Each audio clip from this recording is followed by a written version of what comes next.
ગુજરાતના સૌરાષ્ટ્ર પ્રદેશનું બૃહદ ગીર. સાગના સૂકા પાંદડાઓ અને જ્વાળામુખીના કાળા પથ્થરો વચ્ચે શ્વાસ લેતું આ જંગલ કોઈ સામાન્ય વન નથી, પણ સાક્ષાત પ્રકૃતિનું ધબકતું મહાકાવ્ય છે. અને આખા જંગલનો રોમ રોમ જેના હોવા માત્રથી ધબકે છે એ છે ગીરનો સાવજ. ગીરના આકરા તાપ અને ગીચ ઝાડીઓએ એને ડાલા મથ્થાનો વિશિષ્ટ શણગાર આપ્યો છે. એના માથા પરની આછી કેશવાળી એ કોઈ અપૂર્ણતા નથી, પણ જંગલના પાંદડાના સહેજ સળવળાટને સાંભળવા માટે ખુલ્લા રહેતા કાનની સગવડ છે. આ જંગલનો મુગટ ભલે સિંહ પહેરતો હોય, પણ તેની અસલ રખેવાળી ગીર ગજવતી સિંહણ કરે છે. ગીરની સિંહણોમાં હરીફાઈ નથી, પણ સમર્પણ છે.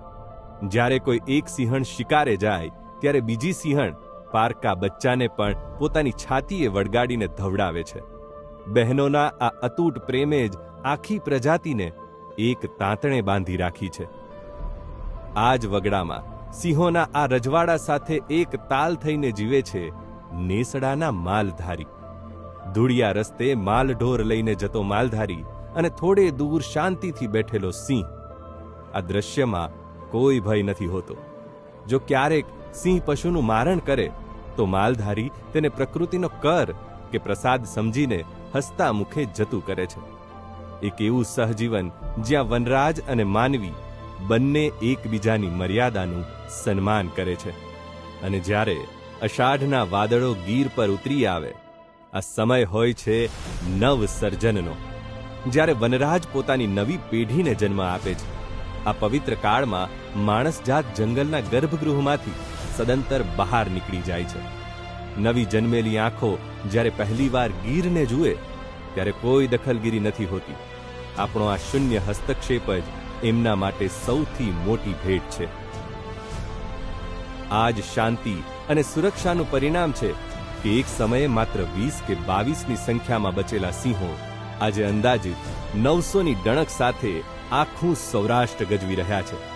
સંરક્ષણના પગલાઓ, સરકારશ્રી તથા સમગ્ર વન વિભાગની મહેનત, ગાર્ડ તથા ટ્રેકર્સની રાત દિવસ જાગતી આંખો અને સ્થાનિક માલધારીઓના પ્રેમને કારણે આજે એશિયાટિક સિંહોનું એકમાત્ર ઘર એમના વિકાસનો પાયો બની રહ્યું છે.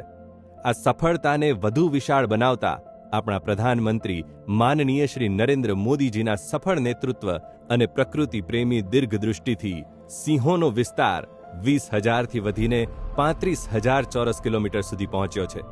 એટલું જ નહીં, આજે બરડાનું જંગલ પણ તેમના વસવાટ અને નવજીવન માટે એક નવું સરનામું બન્યું છે.